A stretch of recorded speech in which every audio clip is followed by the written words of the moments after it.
Alright, so if you ain't seen this movie already, I'm not sure what you've been up to, but you definitely been asleep.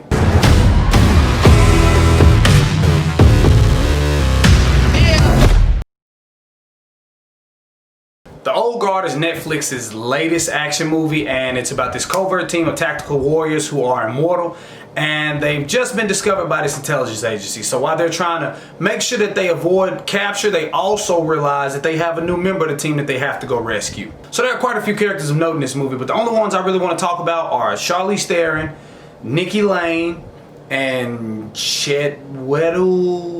I have no idea how to pronounce his name, so I'm just gonna call him Mr. Copley because that was his name in the movie. So for starters, Charlize Theron's character was phenomenal. Charlize Theron is phenomenal. Anytime she gets an action role, I mean, like when she played Furiosa in Mad Max, I was all in. And in this movie, she doesn't disappoint either. Whether she's the most badass person on screen during the action scene or the most mysterious person when there's no action going on, they're trying to do a little bit of character development, a little backstory. Either way, when she's on screen, she definitely steals the show. Nikki Lane plays the character of the new recruit, and she's the newest immortal to the group, and they're trying to rescue her, and her character had a pretty big role because she had to come to terms with realizing that, dang, I'm immortal now, and the life that I was used to, the life I was comfortable with, is gone, and now I have to join this group of immortals, and I got a lot to figure out in a little bit of time. Mr. Copley was important to the story because he's the head of the intelligence agency who's hunting down these people, and I like him in movies too. He's typically the voice of reason, so to see him in this movie as a villain kind of threw me for a loop, and I was kind of upset, and I really wanted bad things to happen to the guy,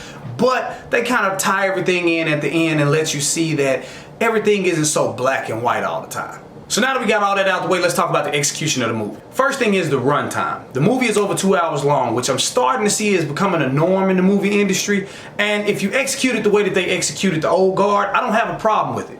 Now, I can say it wasn't as much action in here as I personally wanted, but the action was good, it was fulfilling. And when there was no action, they were trying to put so much into the backstory without telling it all. That really helped keep me engaged when they weren't fighting. But like I said, the fighting was great. And even though the visuals and the CGI weren't like state of the art, they were good enough. But hands down, my favorite thing about this movie is the Immortals. And I know that sounds pretty obvious, but I want to dig a little deeper. I mean that by saying, like, they actually play their characters out like they've been alive for millennia. I mean, there's this one scene where the two lovers are in the back of the van and they're being heckled by this guy, and his response to it is so mature, so elevated. It seems like something that you would only attain through living for a long time. And then Charlize Theron's character, like how she deals with so much internal pain, and she's so closed off and so mysterious, but it's because she's been alive so long, she's seen so much, she's experienced so much, and I feel like if people could live that long, that's how they would actually act. But then I could be wrong.